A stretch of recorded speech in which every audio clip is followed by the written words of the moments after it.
एक गाने गवा देंगे, अभी गवा देंगे। ये तो पीछे ही पड़ गए है ना। चलिए 5 हम कम करवा देंगे। नमस्कार, एक मिनट। अच्छा ठीक है। नमस्कार, प्रणाम, हर हर महादेव। मैं सिंगर सोनू गुप्ता और ये हमारी मार्केट की सबसे फेमस सिंगर ब्यूटी पांडे, जो कि इनका गाना यूट्यूब पर बहुत तेजी से वायरल हो रहा है। काला टिकवा सॉन्ग है।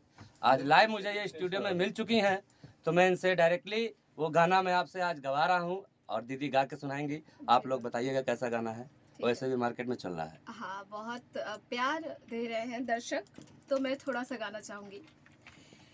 सोना गोरे सूरतिया पे काला दढ़िया निकला गेला, तोहरा आगे भी चान सूरज फिकला गेला, कवनो सवतिया के लगी ना नजरवा, काला टीका के पिया निकल बहरवा।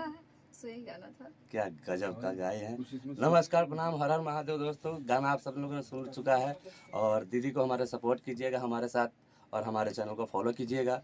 धन्यवाद, नमस्कार, जय जय, हर हर महादेव।